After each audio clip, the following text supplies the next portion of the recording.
Welcome to Corporate Warrior, the podcast that brings you the best advice on how to improve your health, optimize performance, and maximize productivity. With your host, Lawrence Neal. This podcast is brought to you by hituni.com. That's hituni.com. HitUni is an e-learning course provider specializing in high-intensity training for personal trainers and for people looking to learn how to apply the principles of HIT to their own training for best results. It comes highly recommended by Body by Science author Dr. Doug McGuff, Discover Strength CEO Luke Carlson, MedX Precision Fitness owner Blair Wilson, HIT expert Drew Bay, and the founder of Living La Vida Low Carb, Jimmy Moore. It was founded by author and high-intensity training master personal trainer Simon Shawcross. Simon has 15 years experience and has supervised over 15,000 workouts. Due to a combination of demand and a lack of quality in certification programs in the fields of high-intensity training, Simon and his team spent the last 3 years developing top-quality courses that will educate fitness professionals and participants to enable them to train individuals and themselves in the safest manner and produce best results.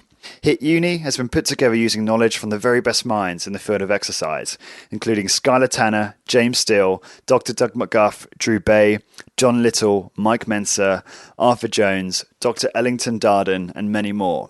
The courses are delivered online through the website, where you can learn via a variety of multimedia materials at your own pace and convenience.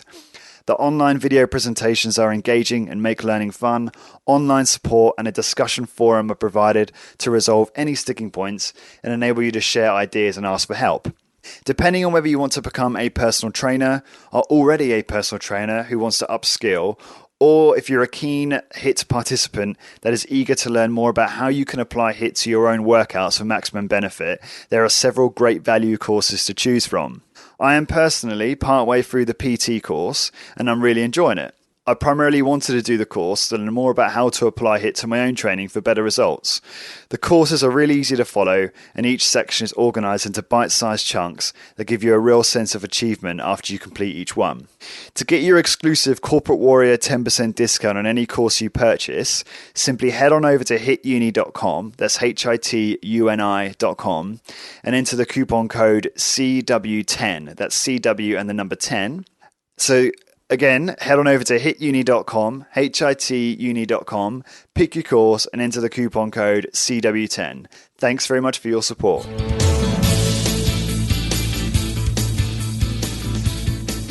Hello boys and girls, this is Lawrence Neal and welcome to another episode of Corporate Warrior, where it is my job to interview world-class health and fitness experts to identify the exercise, diet and lifestyle systems and protocols that stimulate the best results in terms of fat loss, fitness, muscle gain, performance, longevity and productivity.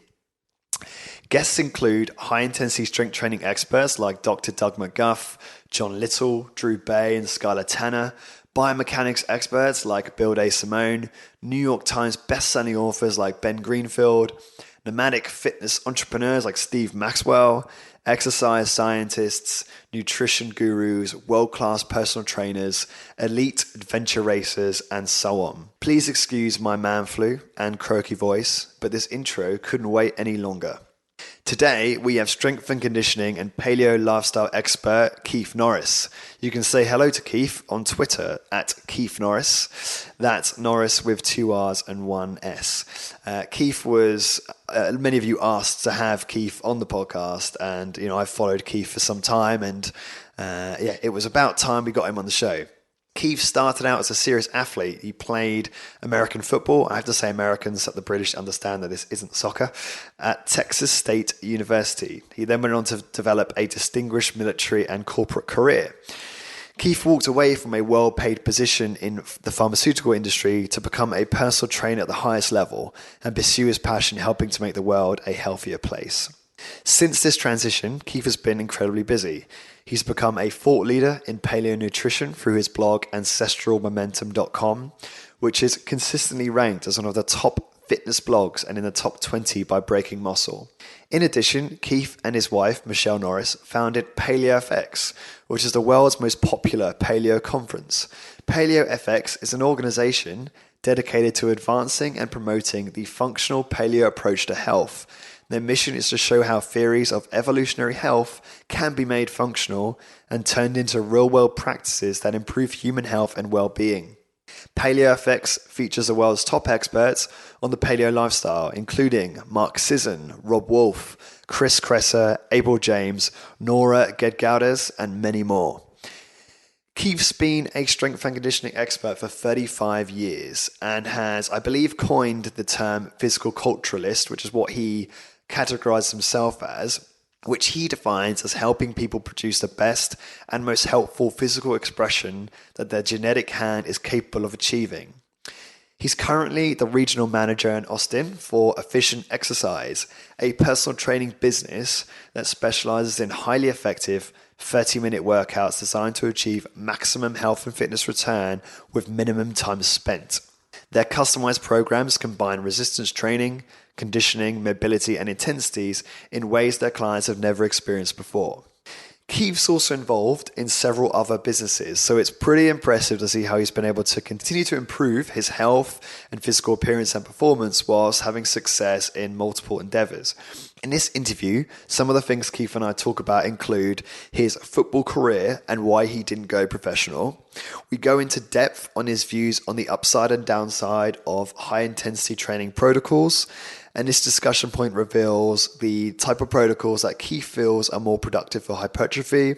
And whilst Keith has been heavily inspired by the high-intensity training movement, I would not say that he is a high-intensity training evangelist, but incorporates a lot of different exercise modalities in his own training program and the programs he designs for his clients.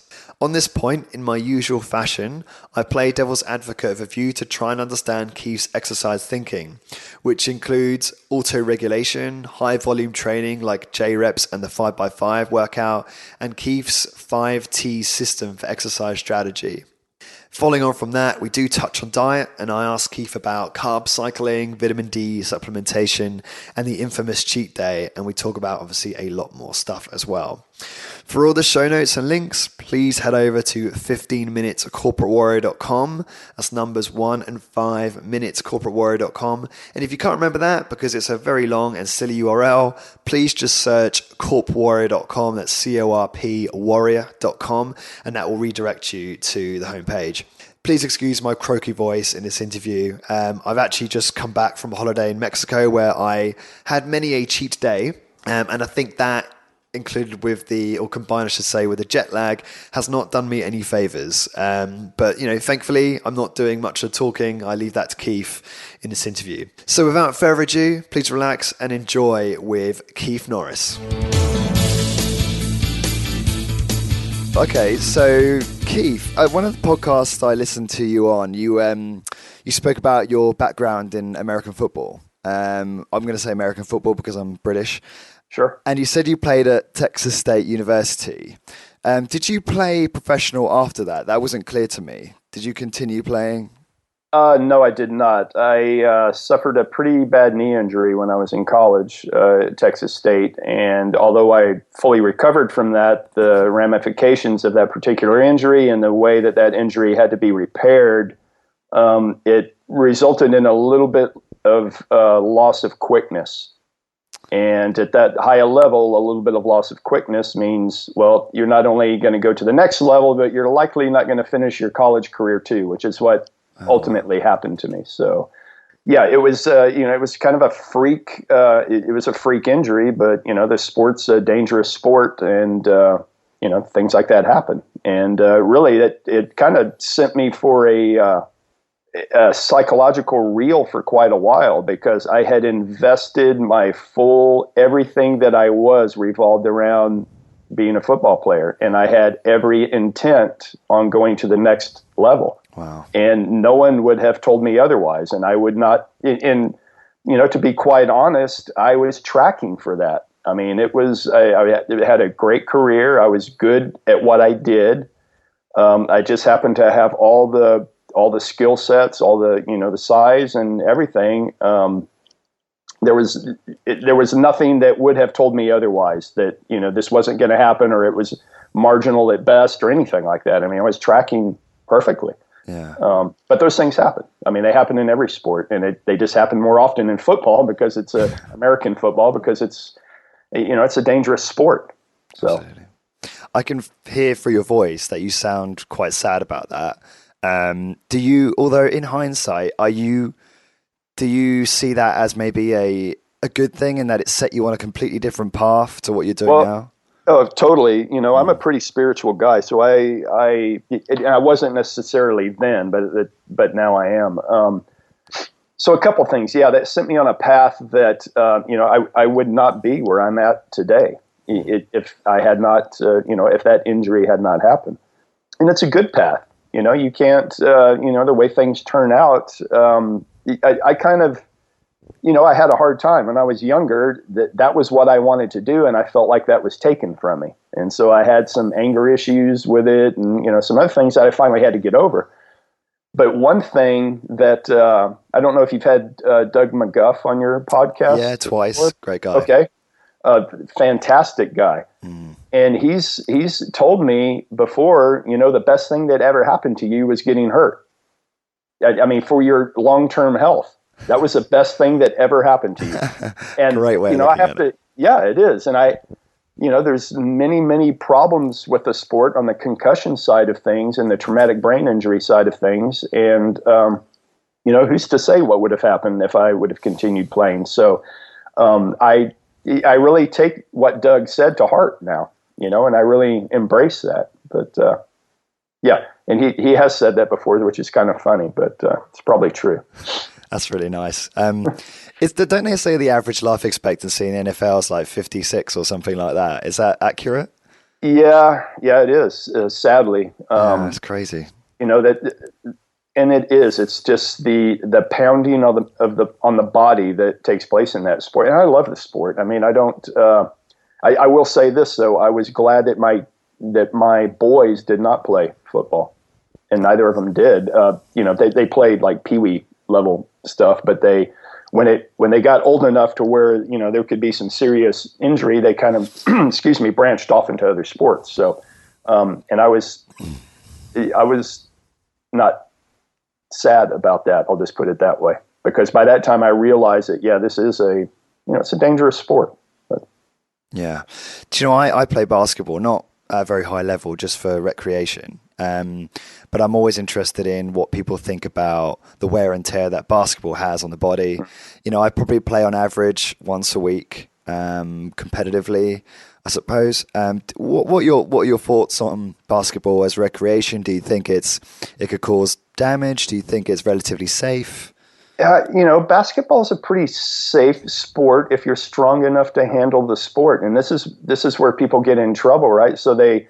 And we'll get into weight training here in a little bit, but I mean, if you're strength trained properly, I mean, you can play sports like basketball and be fine. I think what happens is you get people who don't do anything all week, and then they go out and play on the weekends, and that's a problem. That's a problem waiting to happen, especially if you're a desk jockey and you do absolutely nothing during the week, and then you want to play pickup games on the weekend. That can put a lot of stress on the body that the body's not able to handle. And I think too that, when we talk about the propensity for injury in different sports, I always have to look at it too on the other side that as human beings, we're meant to live too. I mean, and just living, and if you're going to be active, there's some inherent danger there. I mean, it could be very little, but there is. I mean, none of us wants to live in a bubble where you're absolutely 100% safe, but you're doing absolutely nothing either. Nobody wants that. But, the smart thing is to mitigate the risks and prepare yourself. Part of preparing yourself is, in my opinion, strength training. And that's with any sport, even swimming. I would say that strength training is a huge part of things. I agree with that. You mentioned in one of your interviews that the coaches you had, the strength and conditioning coaches you had when you were during your football career, were excellent, but you didn't necessarily appreciate them at the time. What were the principles that they taught you that you still hold, that you still do today or follow? Those coaches at that time were as forward as any coaches could have been during that time period. I mean, they were very into whether you want to call it old Eastern Bloc training methodologies, old Russian training methodologies, they were plugged in. They were kind of the first group that were plugged into that mindset, or that the Eastern Bloc was doing things different than what the U.S. was doing as far as strength training. And it wasn't just all steroids. I mean, their training methodologies were so far above and beyond what we were doing in the U.S. in that time period. It was laughable how far advanced they were.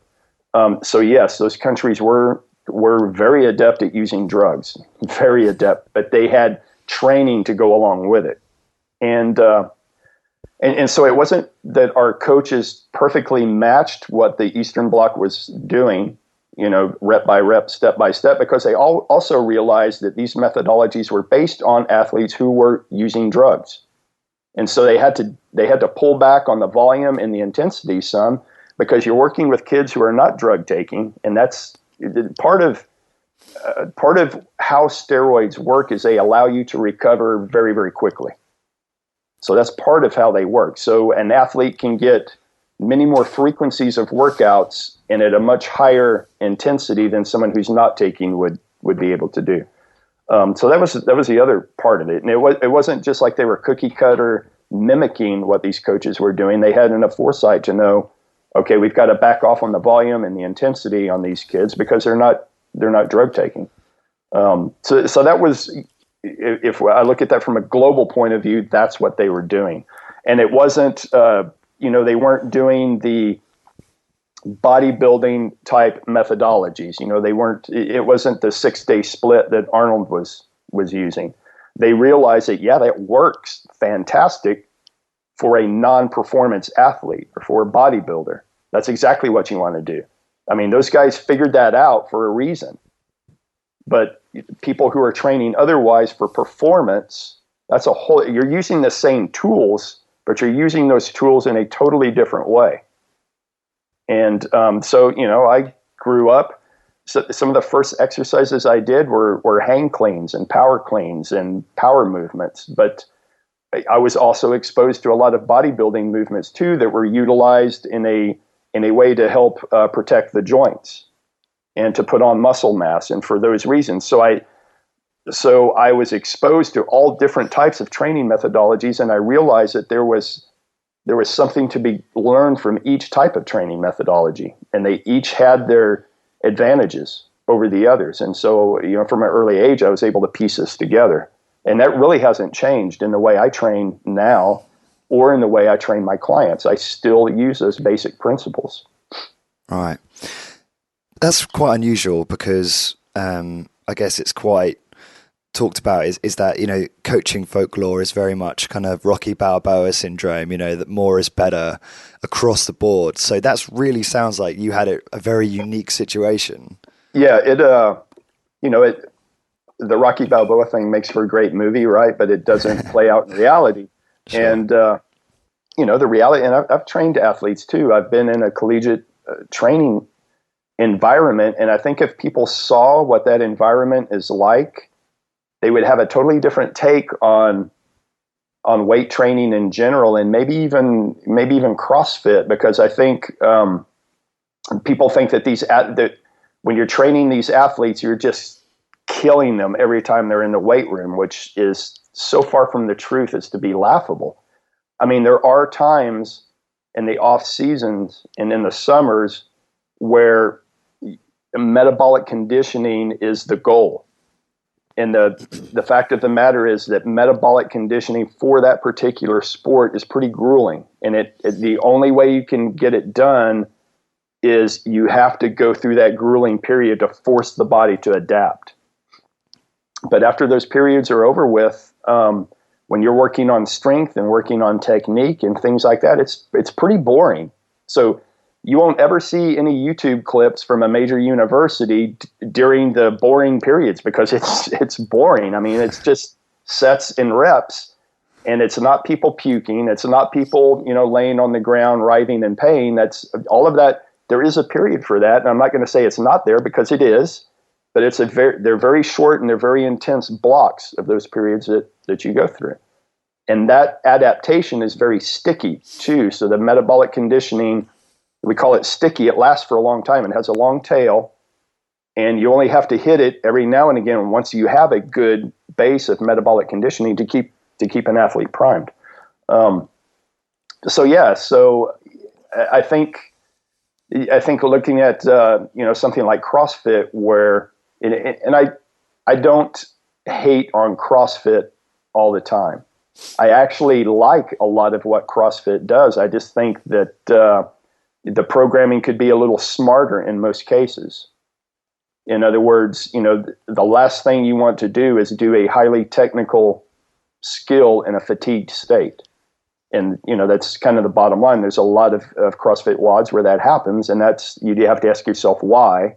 I don't think that's not doing anybody any good, and you're just raising the risk ratio higher than what it needs to be. And I can tell you that the athletes with the highest risk to reward ratio, that you have to push the risk side of things, are marginal football players. And marginal being, I've got to push you to if the goal is you want to play and you want to get on the field, if that's the goal, and we're taking health out of the equation. So that's another thing. There's a huge difference between performance and health. Absolutely. A huge difference. So if the goal is you want to play and you're a marginal player, that means we're going to have to hit it in the weight room, and we're going to have to take some risks that the better player is not going to have to take. The better players and the best players, their time spent in the weight room is not necessarily to try to make them even better. It's trying to reduce their propensity of injury. So if you go into a major training center, you'll see a lot of different things going on. The better athletes aren't really pushing the limits in the weight room. You've got them back down. I'm just trying to keep you healthy because you're a fantastic athlete otherwise. I don't need to, I need to keep you healthy and keep you on the field. That's where you're going to win me football games. You're not going to win me football games by me increasing your squat by 20 pounds. Nobody's going to care. Now, the marginal player, I've got to take those risks, because if you want to play with that guy and compete against that guy, you're going to have to bring your athleticism up a little bit. I'm going to have to take more risks with you. So there's a lot that goes into, and I don't even know how we got off on that tangent or how I did, but no, it's good. It's good stuff. There's a lot to consider whenever you're using weight training as a tool, I guess, is the bottom line. Yeah. It's funny because you just made me think about the resounding belief that one should always be trying to get better. And people forget that a lot of these athletes have got so good that they've reached their genetic potential, or they've reached the level which serves them best in their particular sport, that it is about maintenance and preventing injury. It is. I mean, it really comes down to not getting hurt, because I can tell you, putting 20 pounds on a fantastic athlete squat, as an example, means nothing. Yeah. Means absolutely nothing to the athlete, to his performance, because he's already at the pinnacle of performance. Yeah. He's like a Ferrari that you're just trying to keep fine-tuned and keep everything running correctly so he can keep going. Now, the kid who is marginal and trying to get to that level, 20 pounds on his squat might mean something. That might mean that 1/10 off of his 40 time. Yeah. It might, depending. It depends totally on the athlete, whatever his limitation is, and that's the difference between training the marginal athlete and training the athlete who's at the pinnacle of success, and training the average Joe, which is a totally different scenario. When you're training for health, for general overall health, that's a totally different game. So I would just throw that out there too. And it requires a lot less time, by the way. Yeah. That was a nice segue actually into exercise. So as you saw this, because I pinged you these notes over, but I'm always interested in mobility, because I'm really crap at complying with mobility work week to week. I have a very busy schedule, not that that's an excuse, but I think I do use that as an excuse. Sure. What do you think about mobility exercises outside of strength and conditioning or strength training? Do you do that? Do you plan it? Do you feel like it should be spontaneous? Looking at this through the lens of someone who's got perhaps a corporate life, a very busy life, how do they factor in mobility, and how important is that? Yeah, well, everything in context, I guess, is what I would say first, right? So if someone has a decent amount of mobility, I'm okay with that. I mean, again, you have to come back to your goals. Now, is your lack of mobility due to a muscular imbalance, let's say? If that's the case, then we need to fix that and make you stronger. Yeah, well, I mean, and that simple question just kind of takes so much in, because, you know, is the goal to be as mobile as, say, a yogi, right? If that's the goal, then you're going to have to spend a lot of time doing yoga, a lot of time. If that's your goal, fantastic. I mean, you know, knock yourself out. I would say that you should be less mobile and more strong. Yeah, so And sorry, that's my bias. Yeah, I'll define it better. When I mean mobile, I just mean healthy mobility. So to ensure that, basically the goal being functional ability. So just, you know, movements you want to be able to sustain for your whole life until you drop. sure. Yeah, so you want to be able to come into a decent squat, right? I think I think everybody can agree on that, without folding over, without hurting yourself. You want to be able to reach overhead safely. You want to be able to hold yourself in a plank, say. All of these type things are super, super important. But by the way, all of those things can be helped first by being strong. Yeah. Now the question is, do you make somebody strong in a bad position? No, that's not the goal at all. You want to get somebody in the right position and then add strength on top of it. So what this looks like many times is, can I get you to hinge properly unloaded or with a broom handle?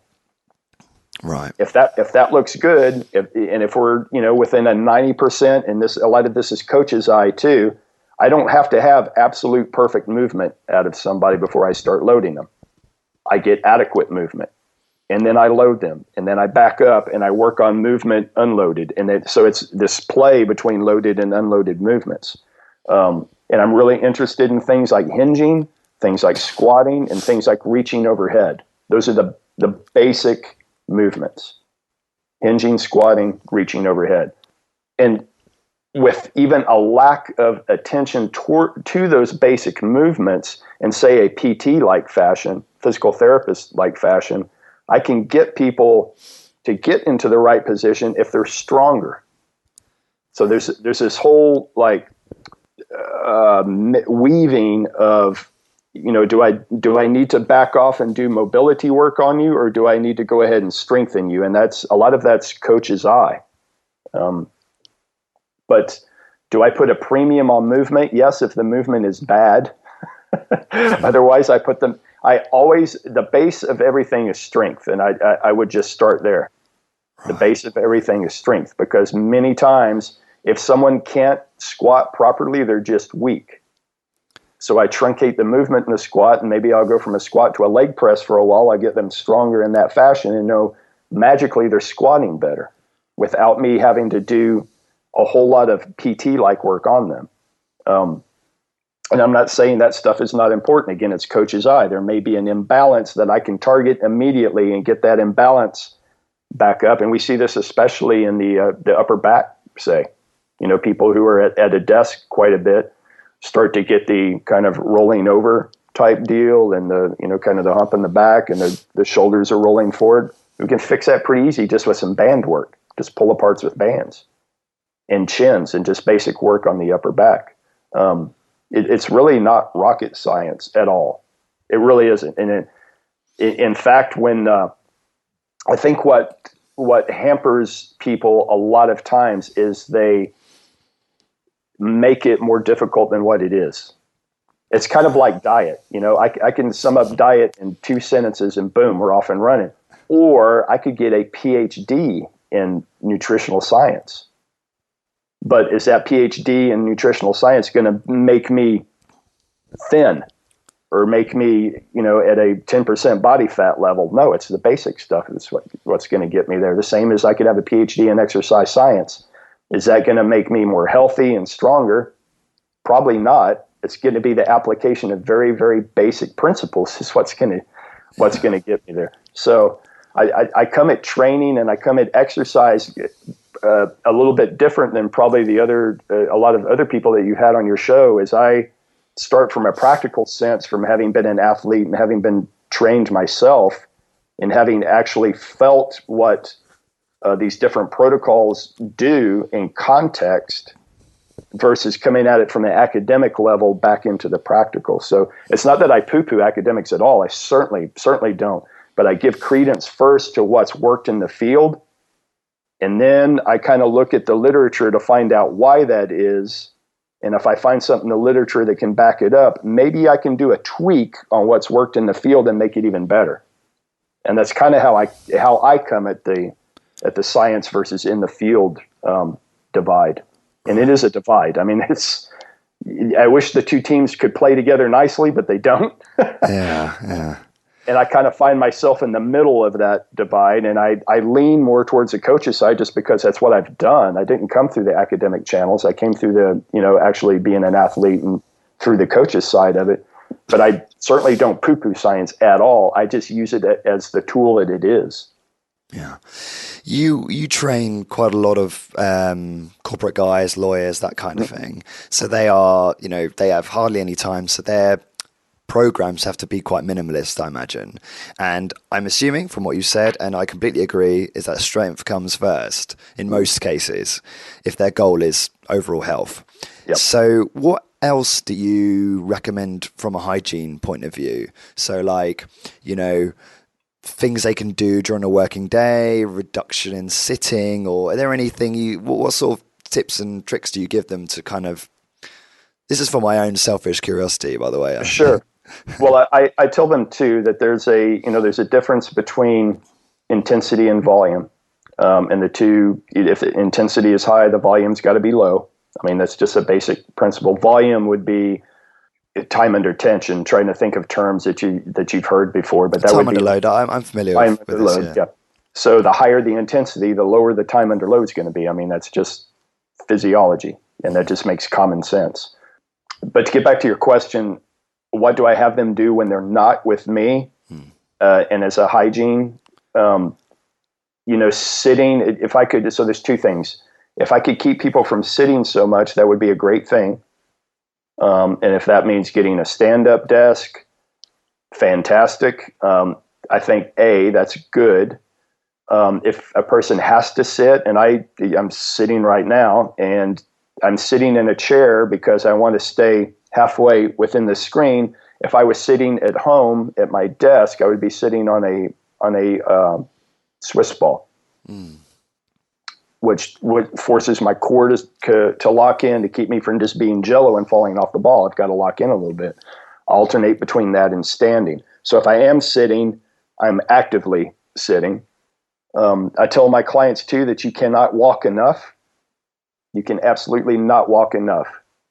And if you can somehow incorporate that into your daily life, that's fantastic as well. I tell people that I can get you probably 80% I can get you 100% of your health goals and about 80% of your body composition goals in an hour a week. And if you're doing it, if it takes you longer than that, then you're doing it wrong. But if you want to go from 80% body comp, that means hypertrophy, body fat control, to 100%. I mean, you're talking a lot more time. That's very interesting because I want to. Sorry, Keith, go on. So, for instance, now you're talking, 10 hours a week, 12 hours a week to get that extra 20%. And it's really that stark. It really makes that big a difference. 80% in the first hour, and then the returns on that time investment start to diminish. And that's just the way it is, and that's human physiology too. So goals are huge. I mean, do you want to be at 100%? That's cool, but I can tell you that you're not going to be able to work an 80-hour week and do that. You're not superhuman. It's not going to happen. You might be able to pull it off for a month or two, but you're going to crash and burn. Now, let's be realistic about what your goals are relative to what your working goals are. or your job or your family or all these other things that you have to take care of, you have to be very, very real with yourself about what that is. You know, when I was in college in playing football, my entire mindset was on that sport and getting better at that sport. And I could spend 6 hours a day doing that. And I did, because I had no other thing to do. I went to school, but I was there to play football. That's what I was there to do. And so that was my main focus. There's no way I could do that now. You know, that amount of time in juggling 4 different businesses, there's no way. There's no way I could pull that off. So my goals had to totally change, and they had to totally change when I went into the military after I was done playing football. I still wanted to be physically fit. I still wanted, I was willing to put in more hours for the body composition side of things. But even at that point, I knew I can maintain on about, an hour or so a week. I can maintain fine. But if I want to get better and get more towards 100%, I've got to add more time to it. And that's just a basic element, too, that I think people would like to think otherwise, but it's not.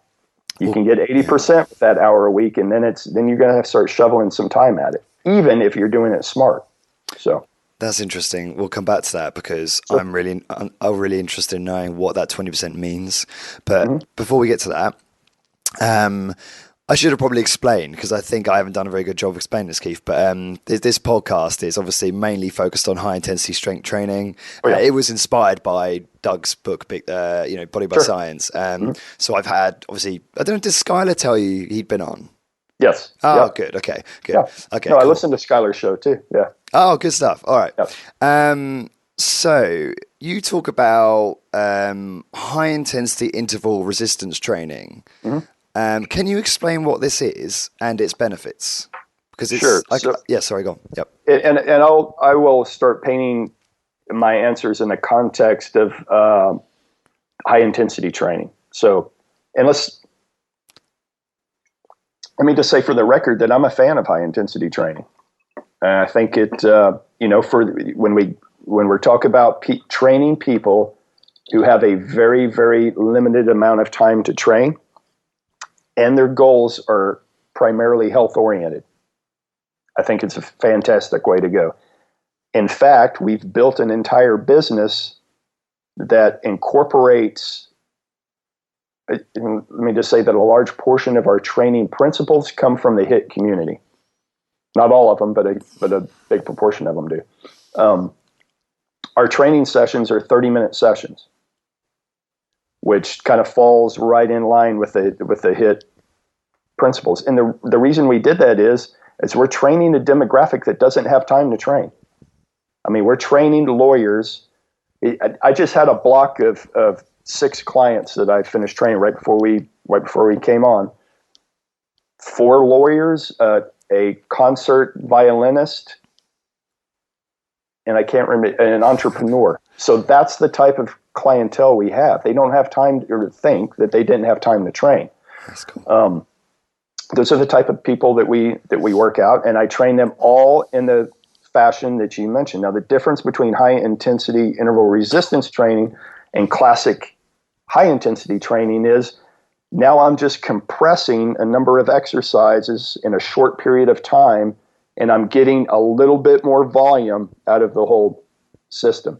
So where classic high intensity training would say 1 set to failure is adequate, I would say that 1 set to failure is okay, but why not 2 sets to failure or 3?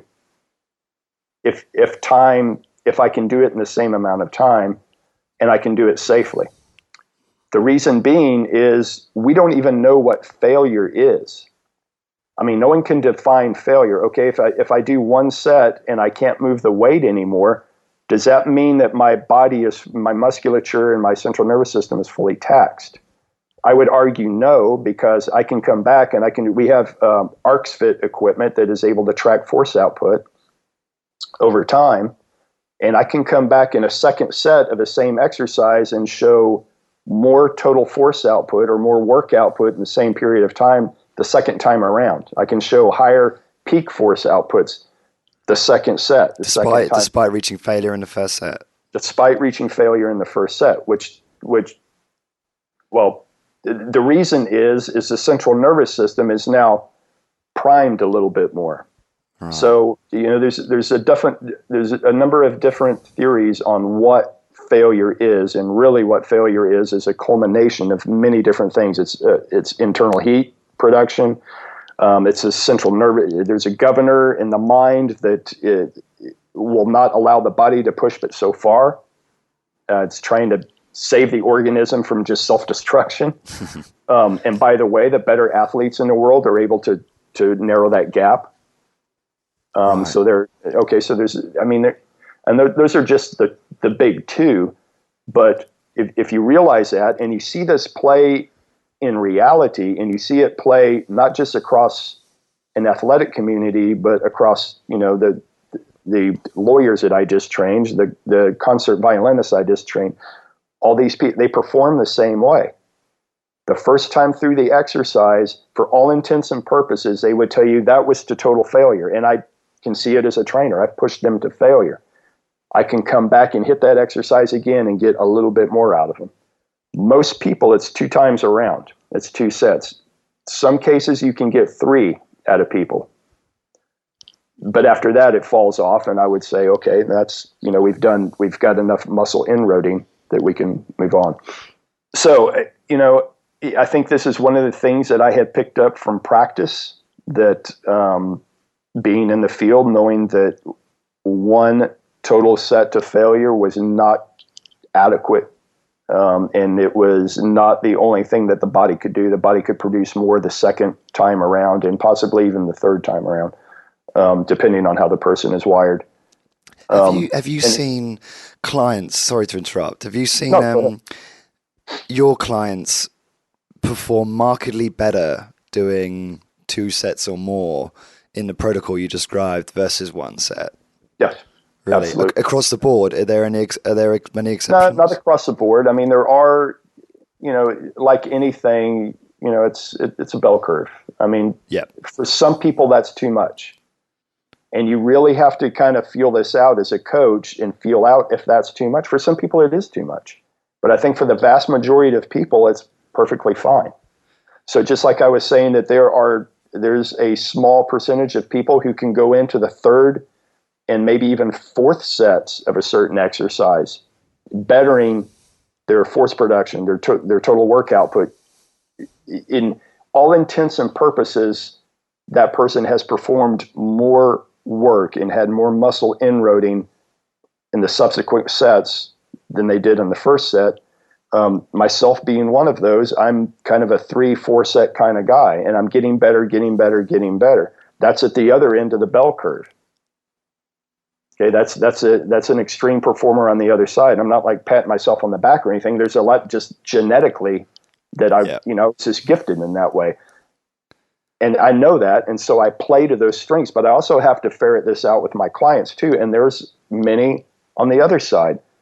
Too much is too much. I can't put that person through 2 sets. Yeah. For whatever reason, they just don't have the work capacity. They're not wired that way. There's so many factors that might go into that, but the end result is that person can't push any more than what they're pushing. And sometimes it's a difference between upper body and lower body. Sometimes it's a difference between movements. So yeah, it's, again, it's in context. Some people can handle it. The vast majority can, but there's outliers outside of that. This is good stuff. So, because I've always thought that if you were to do too much work, so, for example, force negatives, where you're literally doing a chin up and you're just falling, some people believe that, and I've raised my hand up, I haven't read into literature on this, that can cause someone to reach such a level of inroad that they are then unable to recover for their next workout, even if their workouts are a week apart, and that therefore do you believe that to be true for some people, or? Yes. Okay. Yeah, I believe it to be true for some people, but I think that's a very, very small group of people. Right. And I think that can. So one's work capacity has to figure into this as well, right? Training age, work capacity, all of that has to be figured into the whole mix. Sure, too. lots of variables, yeah. A ton of variables. So this is just something that has to be watched for, and this is one reason why a person needs to track their workouts, right? And you don't have to get too elaborate with it, but just say that the negative chins, just say you threw that into your routine and you found out, oh, well, I didn't recover fully, when I was ready to work out again. That's pretty easy to track on your workouts. Well, you either A, reduce the intensity of that particular exercise or that protocol so that you will recover, or you space it out a little bit different, or you just have to tweak around the edges to account for that. Over time, you will get better at that. You will recover from it quicker. But this is all reason why you have to track these things. And it's not true across the board. I mean, I've had people who are, that I can put a lot of volume and a lot of intensity on a lower body exercise in females, for instance, and I have to really watch the upper body part of it. Females are just naturally stronger and can handle more work in lower body exercises than they can upper body exercises. And again, this isn't across the board, but again, they fall into that bell curve. Yeah. And these are just generalities that you start with as a coach, and as you go along and you learn the client, and I know how much intensity volume I can dose them in a particular exercise with a particular protocol, and I adjust for that. And so all it takes is just take some adjustment and metering, and but yeah, I can, in even people who are high-level athletes or have been lifting weights for a long time, myself included, I can put in a relatively novel exercise and it'll knock me for a loop the first couple times I do it. And there's not a whole lot of exercises that I haven't come across, but there's some that, here's an example. We just, in the studio, we just got an old school, and I mean old school, plate-loaded Nautilus pullover. I love that exercise. That was the one in my mind that Nautilus got right, perfectly right.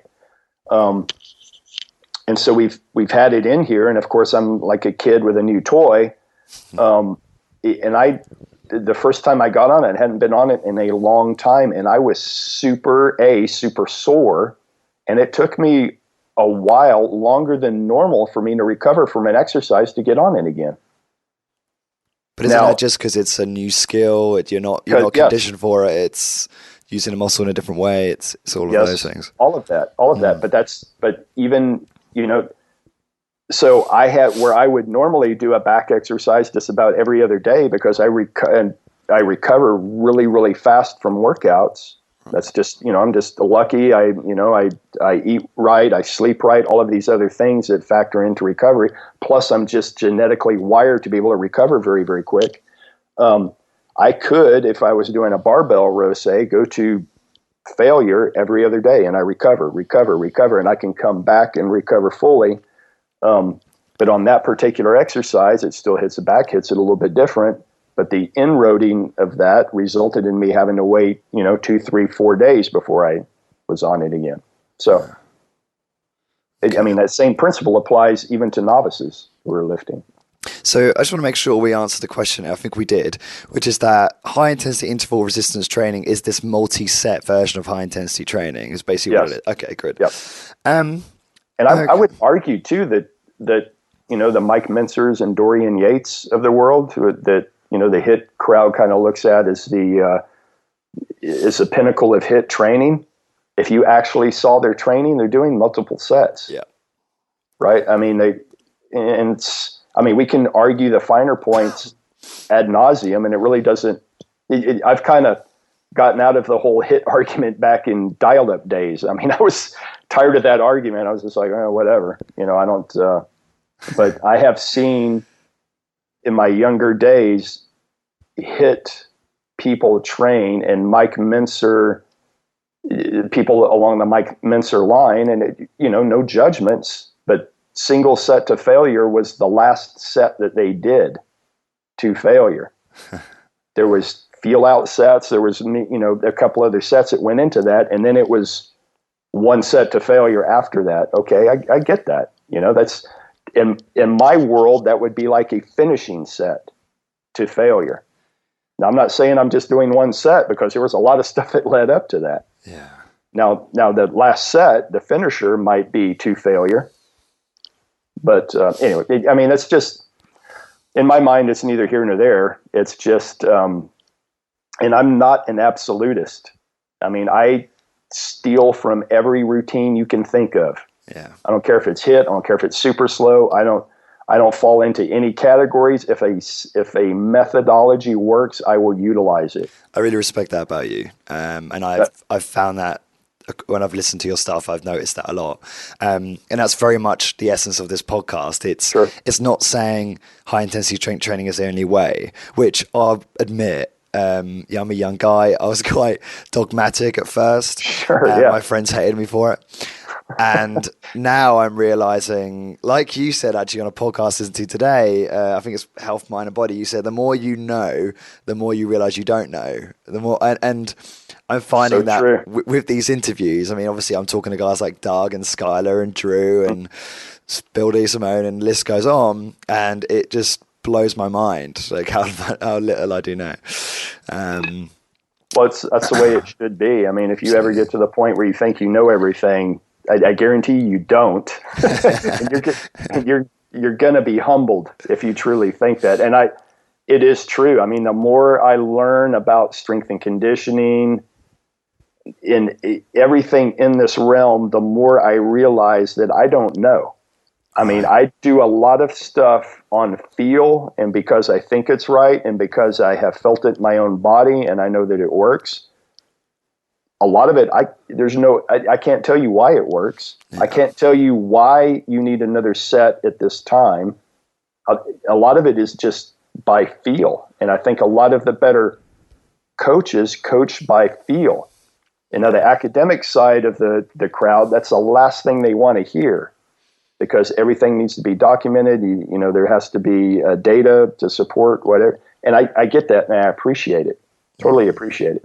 But at the end of the day, you are still training a human organism that has so many dials and widgets and things happening to it that there's no way you can quantify everything going on in that organism at that particular time. That's a good point. And we can go into autoregulation here in a little bit, but that is why I train in an auto-regulated fashion for everybody across the board.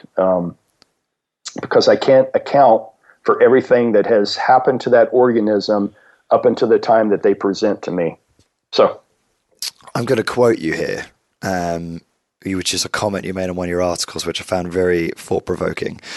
You said, HIIT training works only some of the metabolic processes, not all, and isn't especially powerful for bringing about increases in size, brackets, sarcoplasmic hypertrophy, while great for contractile hypertrophy or increases in strength. You're referring to one set to failure when you talk about HIIT there, right?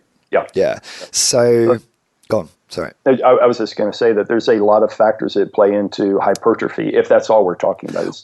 Well, that's a good point, because obviously there's many more benefits to training than just hypertrophy, but I think it's the one most guys are interested in. Sure. Which is why I quite often focus on that, I suppose, because it's one I'm interested in too. Because we're all very vain.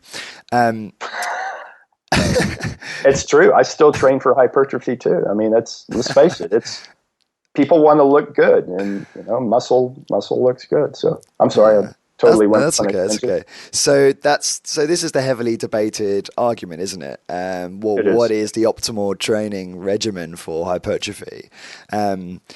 So I guess you've probably answered this in a way already, in that you feel like multiple sets perhaps is better way of coaxing that benefit.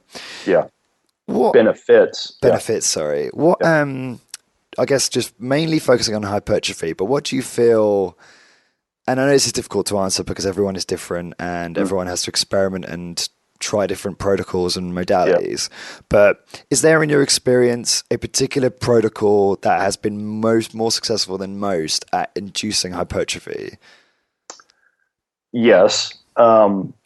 Just in general, I think in the past I've called it 25 for a bigger engine, just something that's catchy. But generally, 25 reps spread over 5 sets. I mean, it's the old 5x5 mentality. Right. If someone were to come to me and say, I've got one shot to get this right. One time, what protocol should I dive in with? That would be my go-to, because I have seen that protocol work so many times. It's so basic too.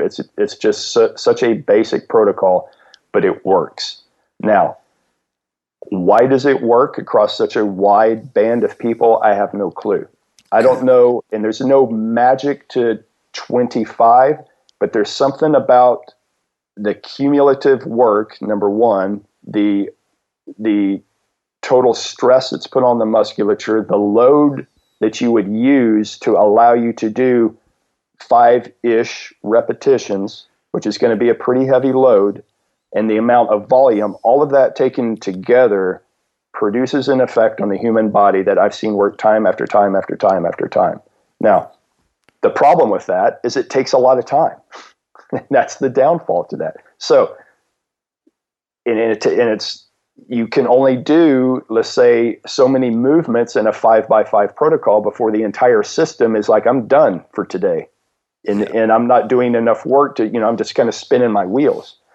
So this type of protocol takes time, and so I've got this kind of methodology that I call the 5 T's. And what it is, right? So what it is I ask my clients and I ask myself 5 different questions. How much time do I have? What tools do I have available to me? What techniques am I good at? Training techniques. What is my trademark? In other words, am I wired to be a fast twitch like a sprinter? Am I more of an endurance guy?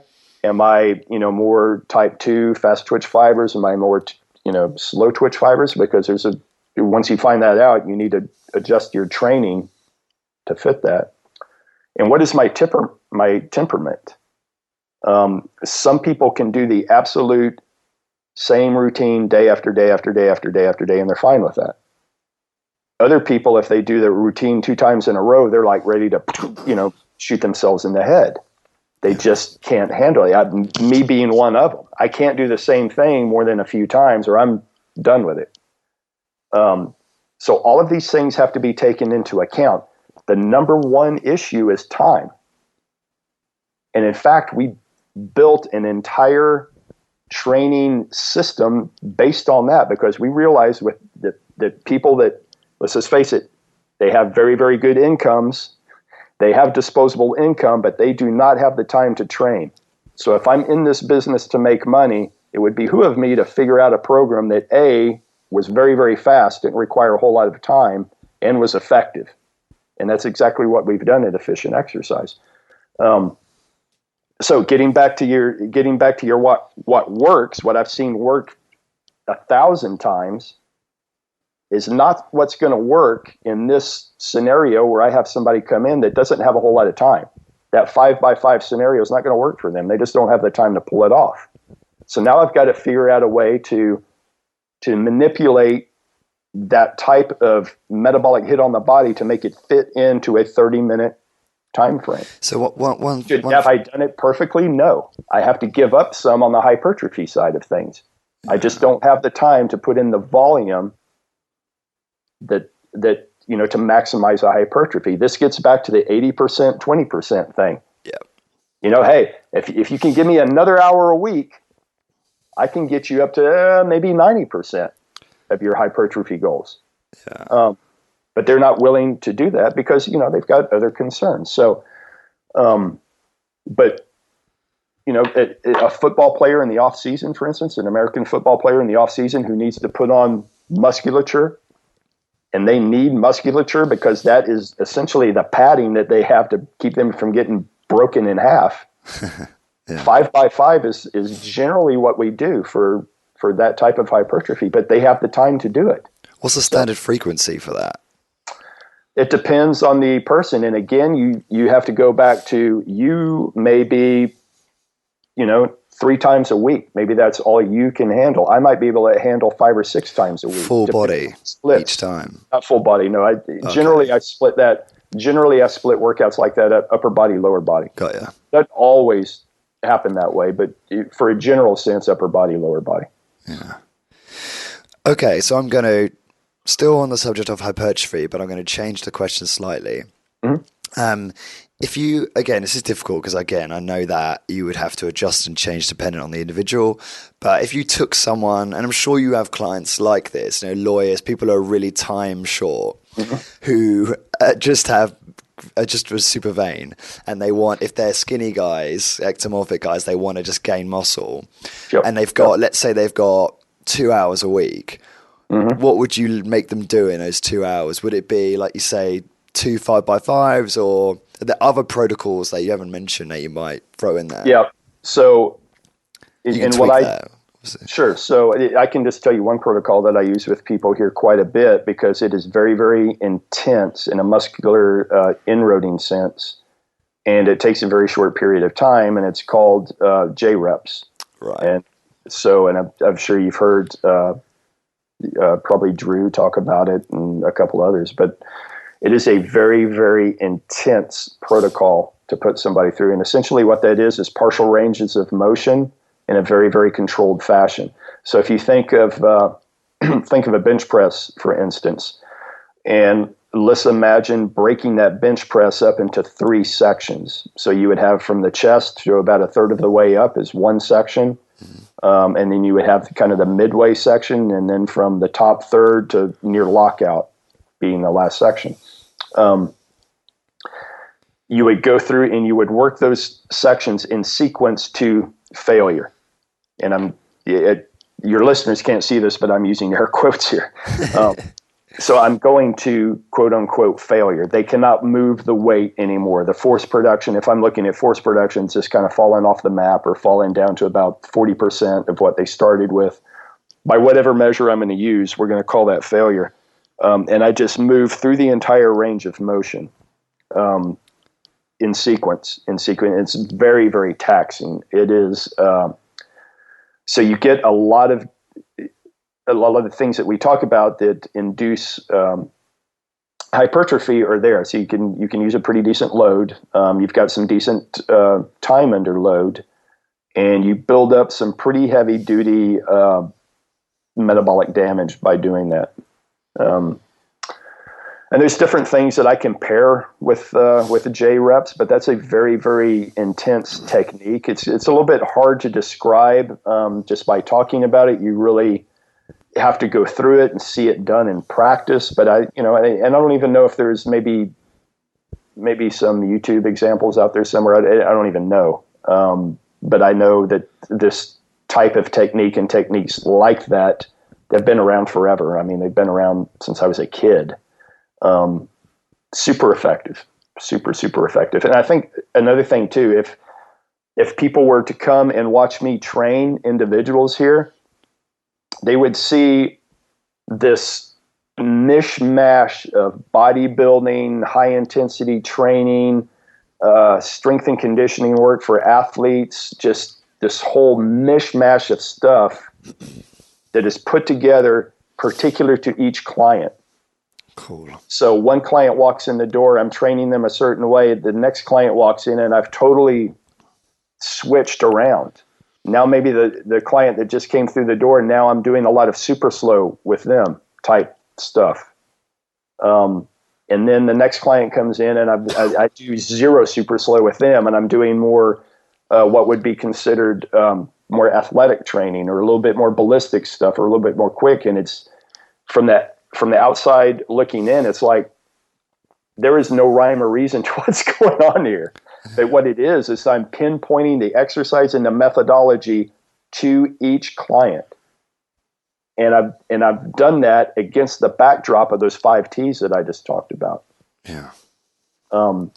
So it's in one way a very, very complex process, and in another way, it's the most natural thing that you could ever think of doing if you're into training.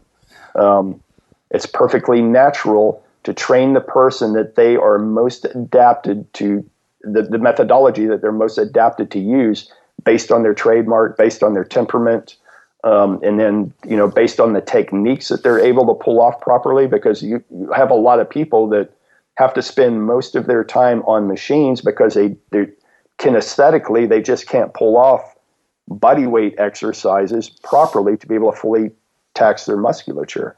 So I have to put that person on a machine a lot longer than I might normally want to have them on. And there may be other people that they rarely get on machines, and I use the machine as more of a finisher for them.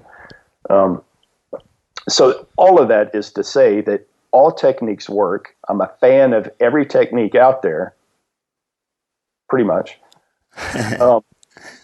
But every technique does not work forever, even for the same person. So you have to be very adept at being able to switch things up. And you just can't go into this with the absolutist mindset. I'm a hit guy and I'm never going to be anything else. I don't think that's going to work for you long term. I think you're going to stagnate after a while. Yeah, will you be healthy doing hit for a lifetime? Absolutely. I think you will. I think if all you did was single set to failure in a body by science style, are you going to be healthy? Oh yeah. And you're going to be fine. You're going to be super healthy and fine and keep right on ticking. But if your goal is a little bit different, if you want to try to start maximizing more hypertrophy, you're going to have to add other stuff into it. Yeah. And if you want to be an athlete, you're going to have to, increase your span of modalities even more. And so again, it rolls back to your goals. Yeah. So you're obviously a pretty muscular guy. Do you feel like, would you be confident saying that your results are attributed to the type of, I'm going to call it volume training. I mean, I don't really care to label it like that, but you attribute to that. So what I'm saying is, if you did, say, a Big Five like protocol, one set of failure, would you look like you do now? I don't think so, but that's a big argument, right? I mean, I bet you get that all the time, don't you? It's a huge argument. First of all, to say that I do a lot of volume is kind of funny when I talk to my bodybuilding friends and they're like, you're doing no volume. And I talk to my hip friends and they're like, oh my God, you're the volume master. You get these two widely divergent points of view. But I have found what works for me, which is a little bit more volume than what the hit people would claim works. But I still do a lot of, I run quite a bit. I ride a fixed speed bike quite a bit. I do a lot of other stuff in addition to lifting weights. And I do a lot of what I would call Olympic lift derivatives. So a lot of the power movements. Why do you do so much? Power, do what now? Why do you do so much? Because I like it. Yeah. Now, so there's a difference between, that's my, that is my meditation. Yeah, got you. It truly is. Now, if I were given the choice, if it came down to somebody saying, we're going to strip all your time away and everything away from you, and you have 1 hour a week to work out, what are you going to pick to do? It's going to look a lot like high intensity training. Yeah. Right? Yeah. So you start taking away time. You use the best methodology that will fit that available time. And again, this comes back to the 5 T's. If all I had was an hour a week to train, I would train myself exactly how I train my clients. Exactly. There would be no difference. But I'm not that way. I'm lucky enough to where right now I'm having this interview in the headquarters of our gyms. My house, my personal house, is a block away from here. I live literally with a gym in my backyard. That's awesome. So that's how I pass my time. Yeah. And I know a lot of people don't, they're like, oh my God, why would you want to spend so much time training? Well, that's just what I like to do. I totally get people only wanting to train because of the health benefit, or saying, I only have an hour a week to train. That's all I'm willing to give up. Well, if that's all you're willing to give up, your workouts are going to start looking a lot like high intensity training, because I've got to get a lot of bang for the buck in every exercise. And that's that's one thing I learned from high intensity training.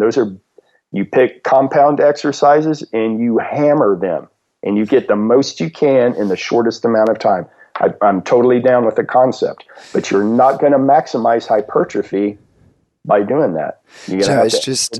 It's just occurred to me. I listened to a recent interview with Doug, and Doug's actually coming on again end of this month, which will be exciting because I can ask him about some of this stuff.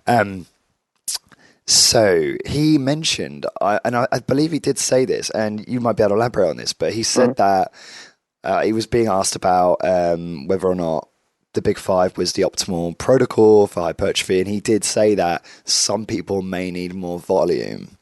Have you had this conversation with Doug at all? Oh yeah, Doug and I talk quite a bit. Cool. I like Doug. What does he say about what you have to say about this? So there's a couple different things going on here. Number one is genetics, right? So I happen to be the type of person that I can brush up against weights and grow. I mean, that's just how I'm wired. That's just how I was put together. And even as a kid, the results that I got from the same type of weight training that my peers were getting, we were essentially on the same programs. I was a fast responder. I mean, I just responded to it quickly, a lot more than the kids who were doing pretty much the same protocol I was. They were responding, but not to the extent that I was. So that's one thing. Genetics, there's no doubt. I mean, genetics is a huge player here. Yeah. And, and I've said this to people, I could get somebody pretty dang big just by pushing a car back and forth in the parking lot. I mean, that's just, the body doing work is what this all boils down to. How can I get your body to do as much work as possible without breaking you down and having you recover consistently and done consistently? It could be that simple. Push a car, I don't care what it is, but a body doing work, recovering from that work, doing more work the next time, recovering, doing more work the next. Okay, so you see what's going on here. Some people are going to adapt to that by putting on muscle. Some people are going to adapt to that work by becoming very, very adept at a central nervous system level of being able to perform that function. Yeah. And there's varying degrees of what's going on here. Some people, and we know this, can lift a tremendous amount of weight and they don't even look like they lift weights. What is that all about? I mean, that is the central nervous system being to tap in to every bit of musculature is there, combined with a very, very good lever system, right? So the skeleton is just a lever system. If you have the right levers, that's a huge help. If your muscle insertions are such that, a 1/4 inch of muscle insertion difference on the bicep can be a huge difference. Huge. Muscle belly thickness, all of these things play into the total amount of hypertrophy. But I would say this across the board, that a little bit more work within reason is going to produce a little bit more hypertrophy across the board. And then the question comes back to, how much time do you have? Yeah. I mean, and this is why I came up with the 5 T's methodology, because it always comes back to one of these 5 questions. Yeah. And the big player is time. That's the huge player. And I can't remember what the original question was. It's fine. You answered it in a roundabout way. Would I be the same size if I had done the straight up HIIT protocol? I think was the gist of the question. I think that was probably 2 questions ago, and you said no. you don't I think said he would no. be. I stand by But the most recent one was just whether you had said to Doug, you know what, Doug, I feel like this is a more effective protocol. And Doug's gone, I just wanted to, I guess I'm interviewing you now. I'm not interviewing Doug. So I could probably ask Doug that later. But I just want to know what he said to you in terms of what his viewpoint is on whether or not, he agrees with you that actually, maybe body by science is the 80-20. It's a 20% that gets the 80% of the results. But your protocol is like, gets the 100% of the results when it comes to hypertrophy. I think that, and I don't want to put words in Doug's mouth. I never want to do that. But I think he would agree that yes, more work will result in more hypertrophy. But is it worth it? Yeah. Right. So is it worth it to somebody? And if it is worth it, are you willing to invest the time that it takes to do it? B, you can't equate the amount of time that I put in and think that you're going to get the same results. Just so it's not solely a time, right? So my 5 hours a week of training, and you train 5 hours a week doing the exact same thing I did, you're not going to see the same results I do, simply because I'm wired to carry a lot of hypertrophy for whatever reason. Yeah. I'm just wired that way. Can I say, would you be more muscular training 5 hours a week smartly again? Yeah. Than you would 1 hour a week? I can pretty much bet the farm on that. 5 hours a week, wouldn't that be overtraining, I guess? Well, it depends on how you do it. I should qualify that by saying smart training and not just, okay. Is it going to be a substantial amount of muscle mass to where you would be happy with it and you would say that was a good trade-off? That extra 4 hours a week that I spent training this way, is that worth it to me? Right. That's your call. You have to make that. I can't, I can't say that. I can say that double the amount of work will not equal double the amount of hypertrophy. I can say that. Yeah.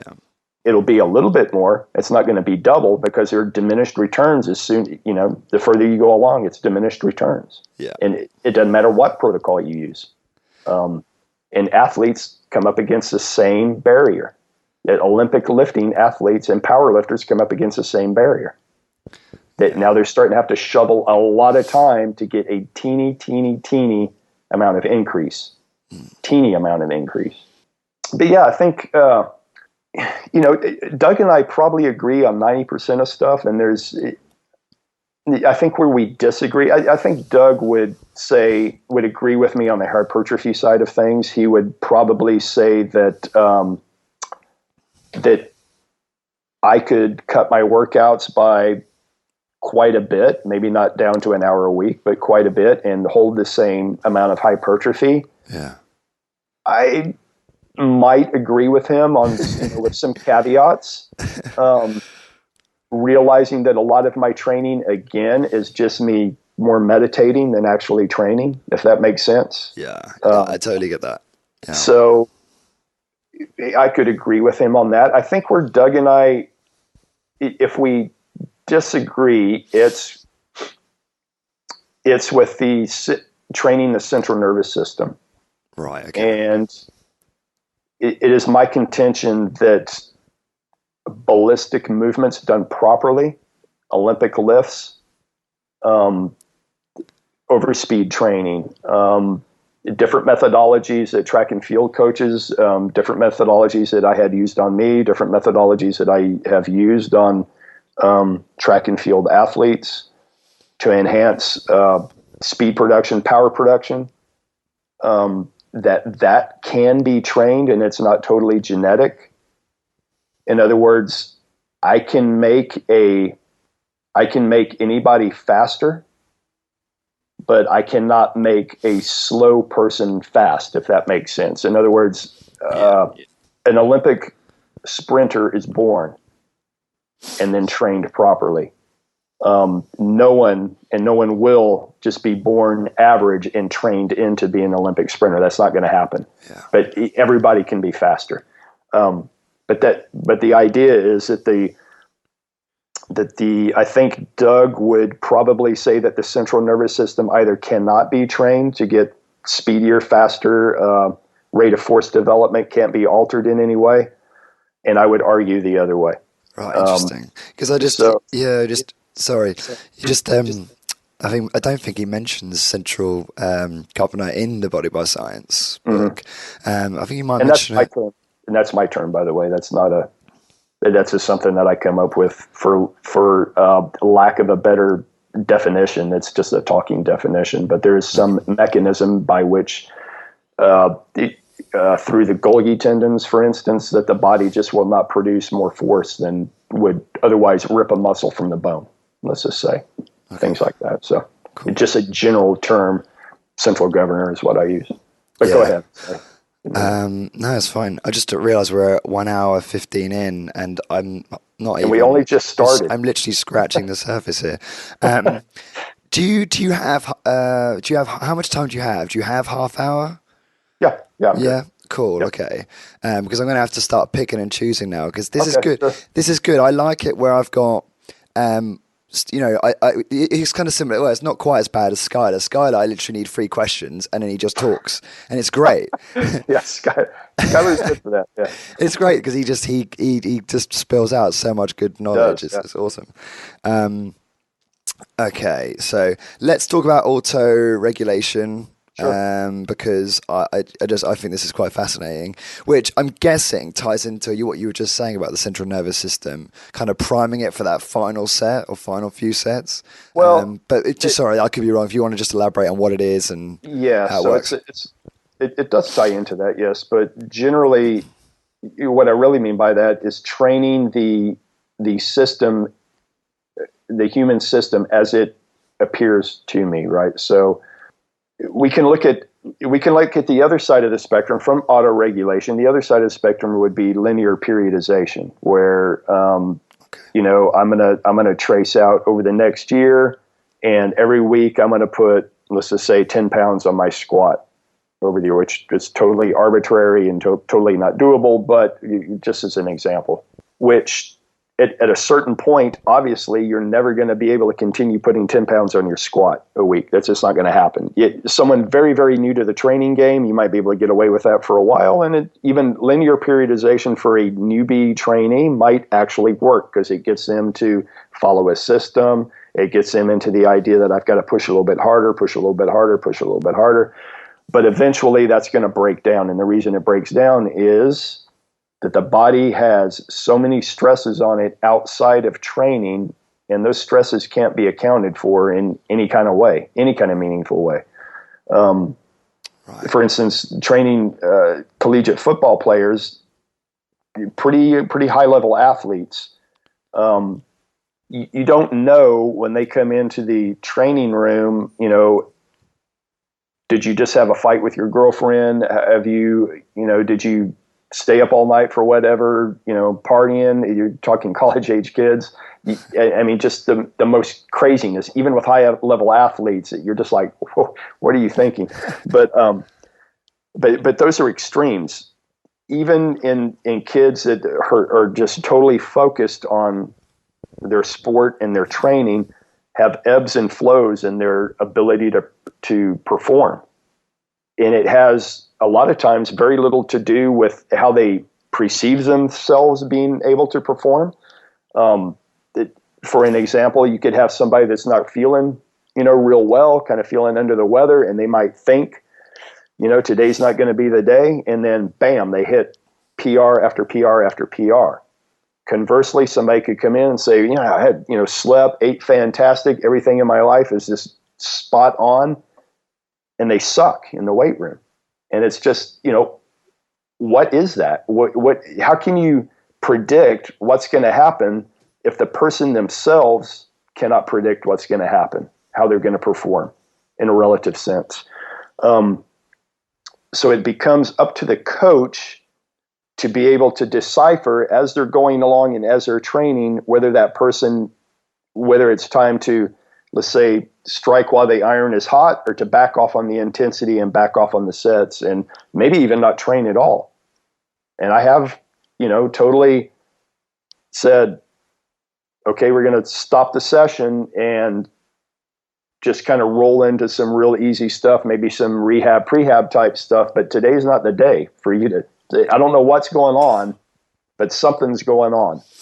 And that's an extreme case, but the more realistic case is adjusting the weights, adjusting the sets, adjusting the intensity based on how that person presents to you and how they're performing. With the overriding principle that I want to get better eventually. My goal is to get better. My goal is to get stronger, let's just say. But I don't have to do it in a perfect stair-step fashion going up, and that's never going to happen. A biological system is never going to operate that way. And realistically, what you see is people will come in for weeks and hit a plateau, and they'll go along, and then they'll make a big jump, bam, and then they're at a new plateau. Why that jump at that particular day, at that particular time? If I knew that, I would be a rich man, and so would anybody else in strength and conditioning. Nobody knows what that magic combination is, but it happens. So we say, and Dan John has mentioned this quite a bit, about most of a person's workouts are punching the clock workouts. I'm not familiar with this person, Dan John. So yeah, he's a strength and conditioning coach, more so in the performance side of things. Okay. Definitely not a HIIT practitioner. So he would just throwing it out there. You'd probably be another good person to have on your show, just as fodder for the HIIT argument.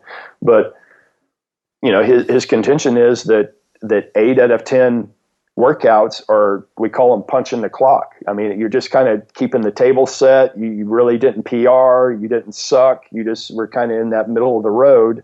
Yeah. One workout out of 10 is just going to be totally, why the hell am I here? Why am I even training? It sucks so bad. And then 1 out of 10 is just going to be, I'm all everything. I hit a PR on everything. And where did that come from? I don't know, but it did. But auto-regulation helps people. It gives people a framework from which to be able to operate that way and be okay with those days that are just punching the clock, and be okay with that every now and again workout that just totally blows. And to know that that's normal, and that happens to everybody. It happens to me. Every now and again, I'll have a workout. I'm like, why do I do this? I don't, why am I doing this to myself? I should have taken up stamp collecting or something. I don't know. And then every now and again, I'll have a workout that's like, wow, where did that come from? I don't know what the deal was. It just happened. But I have to train accordingly to those days. And if I'm smart on those days when I'm on, that's when I load it up. That's when the intensity goes through the roof. That's when, I strike when the iron is hot. And then I'm smart enough to go, okay, that was the blue moon. That happened. I got everything I could out of it. Now I'm back down into that more of the maintenance phase. And I'll wait for the next blue moon to happen so I can jump on. And that's just a feeling, is it?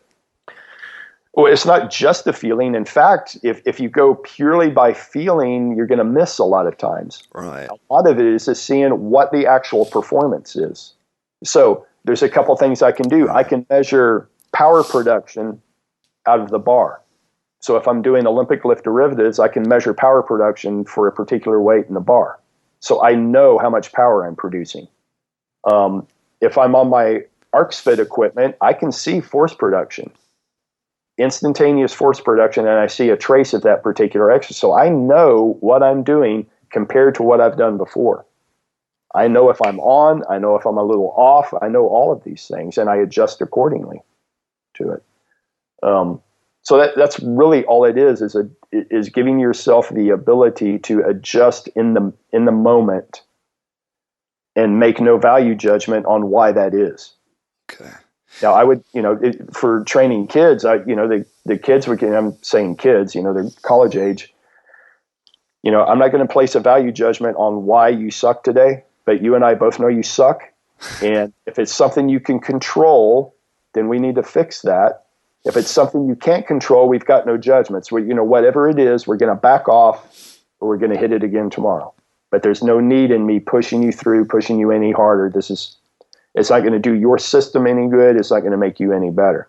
Now, if you're sucking because of something you can control on the other side, maybe you need to not stay up all night drinking.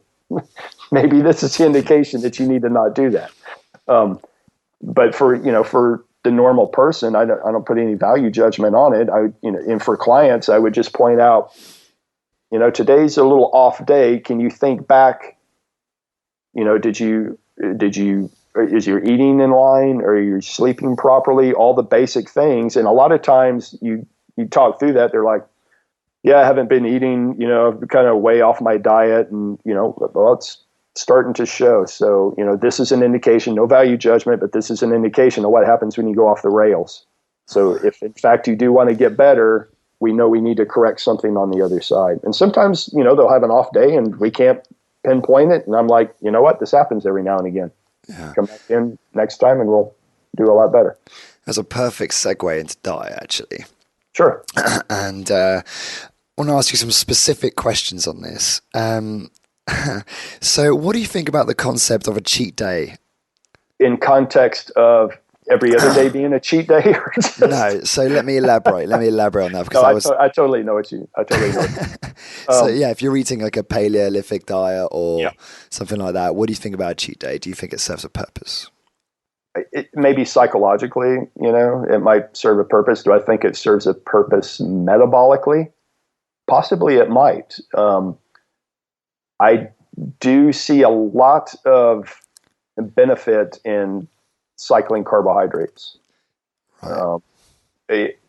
Personally, I see it, and personally, that's how I eat. I don't track everything that I eat. I go purely, I've done this so long that I know when I need a substantial hit of carbohydrates. I know what that feeling is, and it's indifferent of the carbohydrates that are presented to me. For instance, I don't have that, I've got this carbohydrate hit just because I walked into the bakery. That's, I can differentiate that feeling. But I know what that feeling is in my body, that I need to, load up on some carbohydrates. And I know what the feeling is when I'm not hungry for them. But I've done this for so long, I am able to feel these nuances within my body. So people that can't or haven't yet gotten to that point of being able to discern whether they really need extra carbohydrates or not, I think, cheat days or cycling carbohydrates in some form or fashion is a good idea. Okay. In general. Unfortunately, some people take the cheat day to being, if 1 day a week was good, then 2 days is good, and it's 3 days. So you can see the slippery slope that you go on. I mean, it's, you just like with training, you have to, I think it's an evolutionary response too, that the body had to endure many different scenarios, day to day to day. And some days were plenty, some days were not. And that's about as easy as you can make it. And, we're all products of evolution. And to think that any one system came about in an area that the food was plentiful all the time, I just don't think that was true. Even with plentiful food, there's a lot of other things that could get in the way. And if we're talking, in an evolutionary sense, there's a lot of other things that could get in the way of actually, eating 3 squares a day, quote unquote. But yeah, I think the metabolism benefits from varied inputs of every macronutrient. I'll just put it that way. And to stick with one macronutrient profile for a long term, that's a recipe for some altered metabolism. We'll just put it that way. Right. Okay. So if you mentioned, obviously you cycle starches when you feel like you need them, and so that they will play a role in terms of upregulating metabolism as well. Yeah. Okay. So because I used to do Tim Ferriss's slow carb diet. Sure. And friends of mine, my girlfriend, myself, I had a lot of success doing that and got very lean very quickly. I just got tired of feeling like shit for like 3 days after the cheat day. Yeah. And also I'm not convinced that legumes are that agree with me. So I'm sort of trying out. I'm sort of moving towards a more paleo approach to see how that works for me. Anyway, I wanted to ask you about vitamin D. I remember you saying on one of your podcasts that you felt that, correct me if I'm wrong, but you felt that vitamin D derived from sunlight directly is much better than the supplementation. Is that true? And do you know why that is? Do I think that vitamin D derived from sunlight, so forcing the body's own mechanisms to produce vitamin D, I think that's you always want the body's mechanisms Right. to work the way they should, and you should promote that. And I'll just say that across the board. But the reality is that none of us, or very, very close to none of us, is able to do that. And then again, it comes down to a time issue. Are you able to spend the requisite amount of time outdoors that you need to for your body to be able to produce that vitamin D? The answer is probably no if you're like most people. So then the idea comes to supplementation, and so do I think that supplementation has a place? Absolutely. Do I wish it were otherwise true? Yes. Do I supplement with vitamin D? Absolutely. Okay.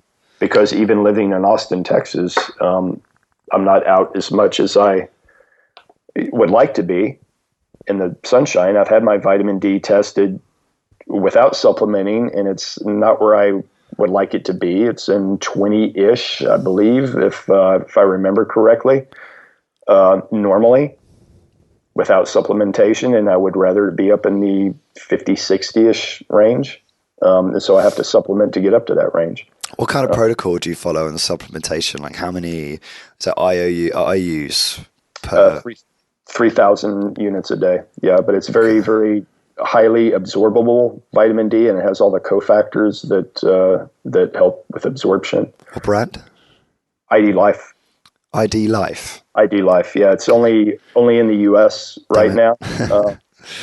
But we will be coming, and I say we because I am an associate. Ah, yes, I remember this website now. Okay. Yeah, I don't. You didn't bring me on to pitch my my wares, but that is the brand that I use, and it's in a multivitamin and mineral strip pack. Cool. And it's individualized it's highly individualized. Anyway, we can talk about that at some point if you like. I know that's not what you brought me on for, but do I supplement? Absolutely. Cool. Now we could do if you'd be happy, it'd be great to do a part 2 at some point. Sure. Absolutely. So I've got just 2 questions from listeners that I have to ask you because the listeners have put the effort in to send me these questions. So going back to exercise, I would have probably done a better job putting this when we were talking about exercise. What are some of the benefits of time under loads over 90 seconds? For example, protein synthesis, natural hormone release, stacking up some extra lactic acid, pyruvate, epigenetics, etc. Yes to all of those. Is it something that you want to do all the time? No, because there is benefit. So I'm assuming that this person is taking this question from maybe a super slow. Sorry, yeah. So I imagine it would be from that context. Sure, yeah. It's so hard to answer these questions because everything has to be in context, right? Do I think extended, and I just call those extended sets. Do I think extended sets work? Absolutely, they work. Do they work in a vacuum? No. Meaning that you have to, in my training protocol as well, do I use those? Yes. Do I use them all the time? No. Are they the bedrock of my methodology? No. I would say that they complete a profile. I can put it that way. I lean always as a baseline. I lean towards force production overriding everything else. I mean, if we're talking about bang for the buck, and if we get back to time, the issue of time, the bang for the buck is going to be in force production. So force production over time under load. In my methodologies, time under load, does that aid in ultimate hypertrophy gain? Absolutely, it does. If you have the time to pull it off. Would I do it all the time? No. Where would I put it in an overall protocol? Say, maybe as a finisher, maybe as the last set. Would I start off with that methodology? In other words, if I were doing let's just say a bench press, would I start off with a 90-second time under load bench press? No, because that would prevent me from utilizing more of a force production set to begin with, and that's where the bang for the buck is. I don't know. That was a very convoluted answer for that question. I mean, it's a difficult question to answer because, and I think you've covered it in some ways earlier on. But no, it's a challenging one to answer. Same person, but I think you prefer this question. They're interested in the Arcs Fit Omni machine. Mm-hmm. Do you have one of those in your gym? Yeah. What are your thoughts? What are the pros and cons, in your opinion? Of the Omni over some of our other machines, or the Omni over like Nautilus machines, or just in general? In general. In general. So the big benefit for all of our Arcs Fit machines, Omni's one of multiple machines that we have, but they all operate on the same basis, and that basis is that the musculature is taxed to its full extent throughout the full range of motion. So, and that's on the concentric or on the eccentric portion of the exercise. So I'll couch this in, let's talk about using a MedX machine maybe, or a Nautilus machine, or something that your listeners would be familiar with. Well, I use MedX, so that'd be interesting. Okay, so think about the concentric of the, let's just say some kind of a chest press. Imagine a chest press where the concentric, you're pressing out. Now, if you were to really press out fast, you could move the weights a lot faster, right? And in fact, that's what we're trying not to do in the super slow protocol, right? So you're trying to maintain the same tempo going up. The problem with that is your musculature on the concentric and on the eccentric is not fully taxed throughout that full range of motion. So now, what if you had the ability to push on the concentric, the pressing out portion, as hard as possible, as hard as you could, but that there was no danger that you would hurt yourself, that you would lock your elbows or anything like that. You're just pushing as hard as you can, and the machine could accommodate that force production as you went all the way out. This is what Arcs Fit equipment does. So it fully taxes me to my ability on the eccentric, but allows me to, are you familiar with the term compensatory acceleration training? No, never heard that. Okay, so the idea behind that is, just in layman's terms, making a lightweight seem heavy. Okay. So the force production, so I could move a lightweight very fast and produce a lot of force, maybe even more force than using a heavier weight within reason. So what the Arcs Fit does is it allows us in a very, very safe manner to, quote unquote, accelerate the concentric through the range of motion. So my musculature is taxed on both sides and fully taxed on the eccentric. The result of that is a hell of a lot of work and a hell of a lot of muscle inroading in a very, very, very short period of time. So you can imagine if your musculature was taxed throughout the full range of motion, it's not going to take very long for you to hit, quote unquote, failure or hit a muscular inroading portion, which is what I was looking at, by the way, when I said if I took a person to failure and I could give them either another exercise, or B, a little bit of rest, get them back on the machine and show a higher force output and work output. That's what I'm using as the basis of me being able to give somebody data that says, hey, I can prove this because it happens time and time again. The Arcs Fit gives us the ability to see those readouts like that and to track that performance. Cool. Okay, so I'm going to move on to some bonus questions.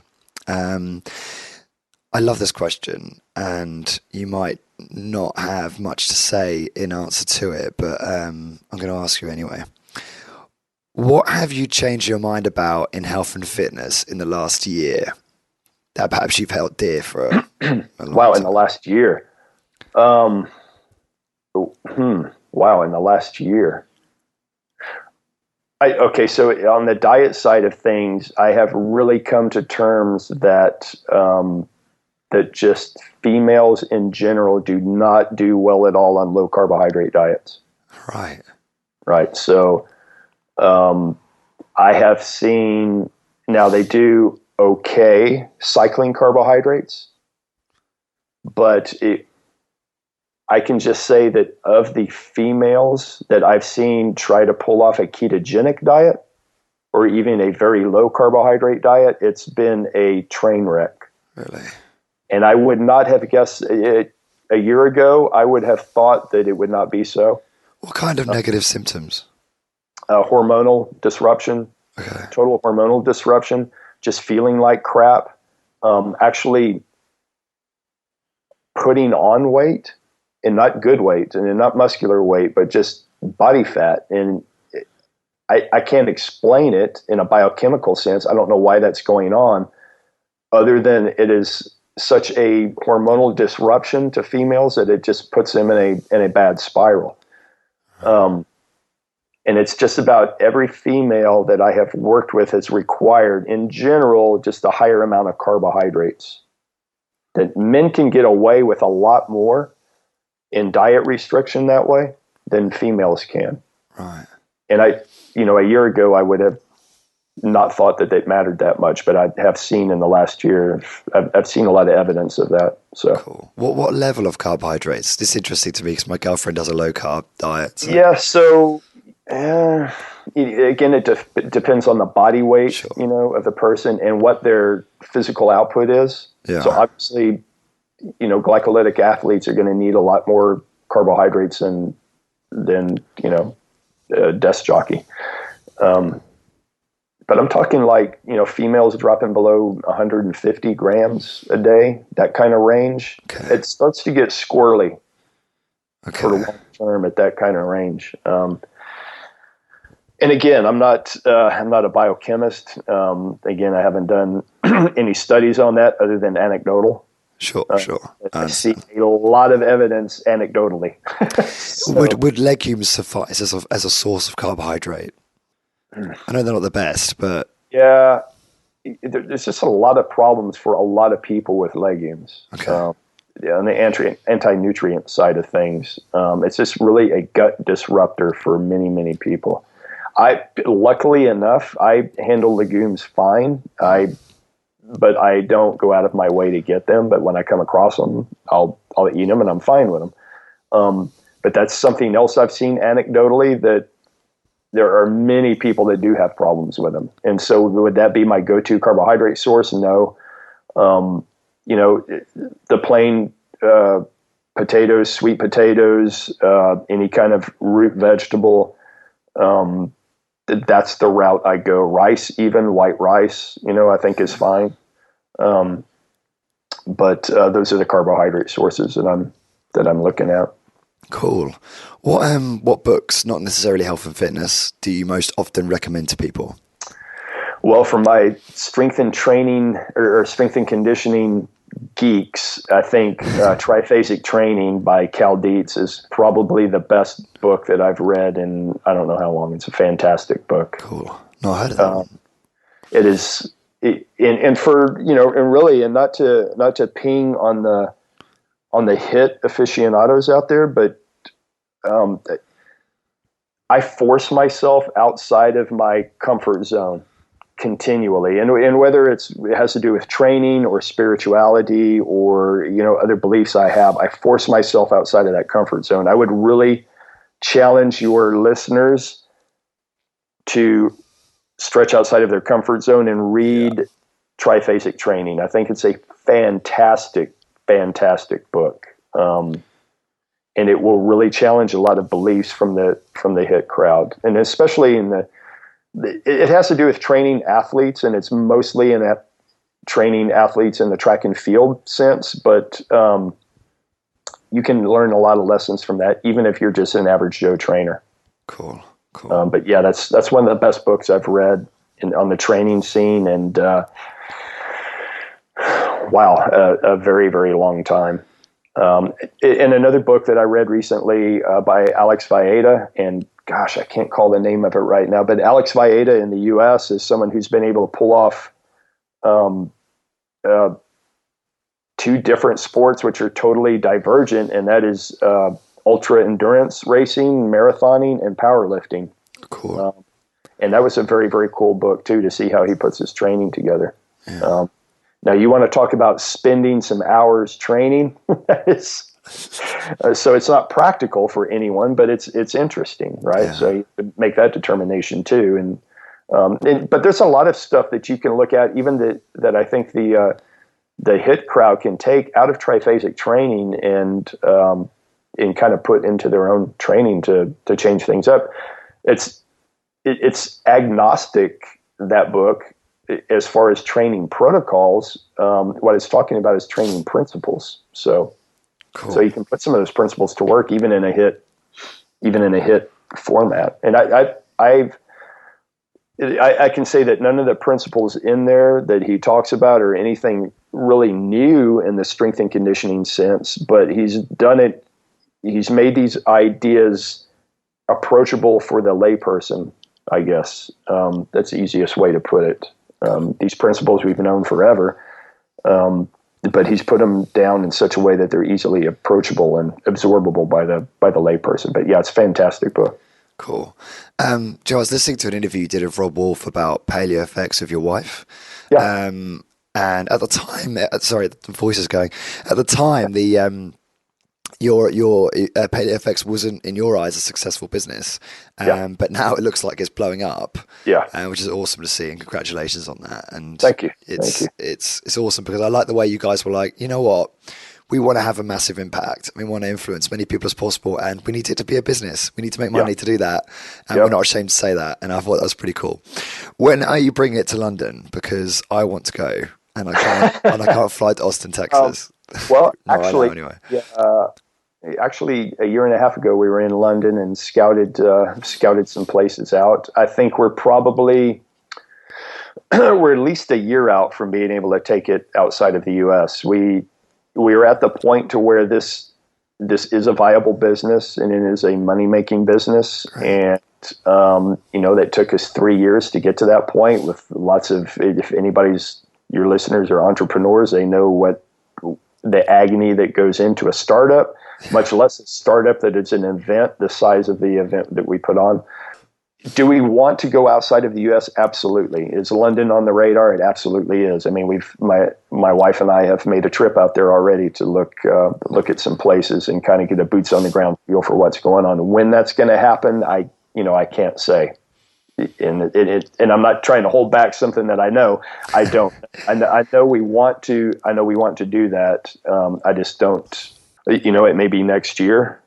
Depends on how the event goes in 2016, and if we're in a financial position to be able to do it as soon as we can, we will.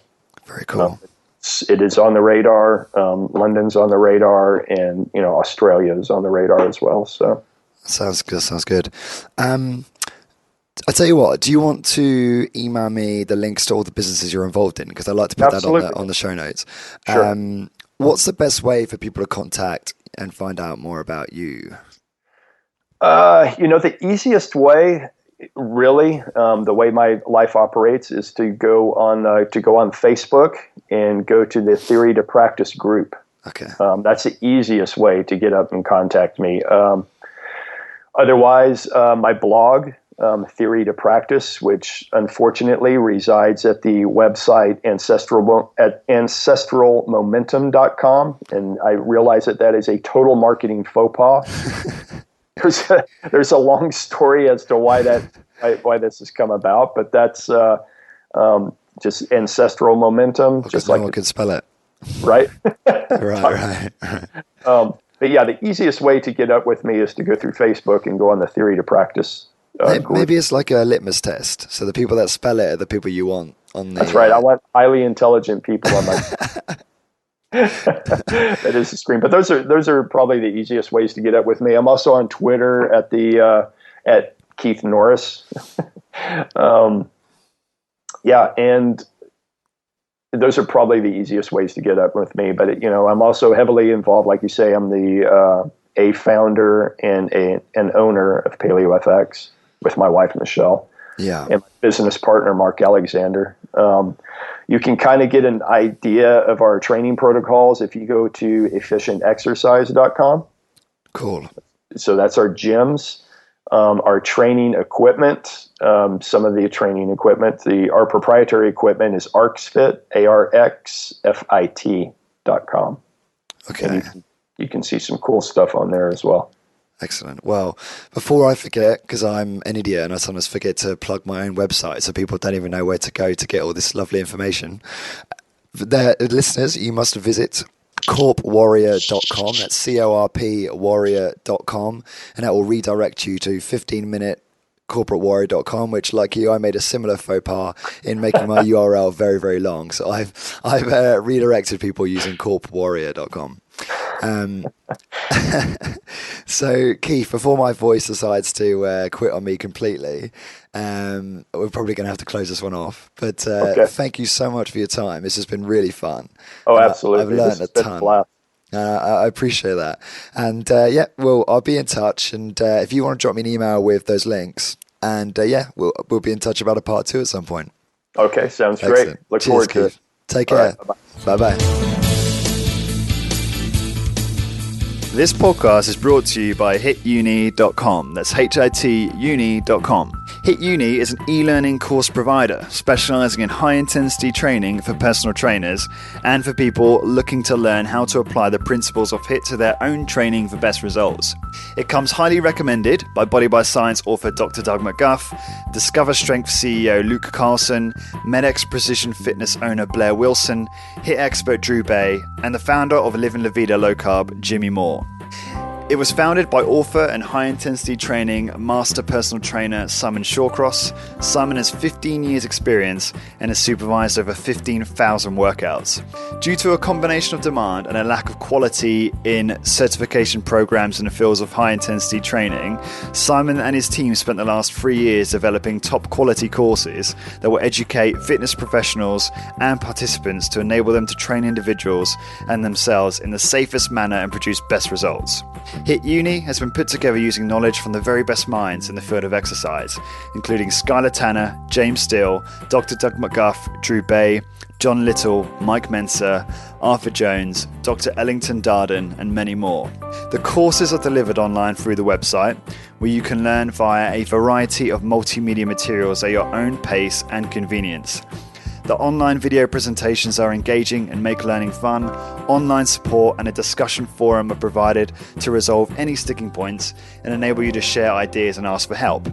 Depending on whether you want to become a personal trainer, are already a personal trainer who wants to upskill, or if you're a keen HIIT participant that is eager to learn more about how you can apply HIIT to your own workouts for maximum benefit, there are several great value courses to choose from. I am personally partway through the PT course and I'm really enjoying it. I primarily wanted to do the course to learn more about how to apply HIIT to my own training for better results. The courses are really easy to follow and each section is organised into bite-sized chunks that give you a real sense of achievement after you complete each one. To get your exclusive Corporate Warrior 10% discount on any course you purchase, simply head on over to hituni.com, that's hituni.com, and enter the coupon code CW10, that's CW and the number 10.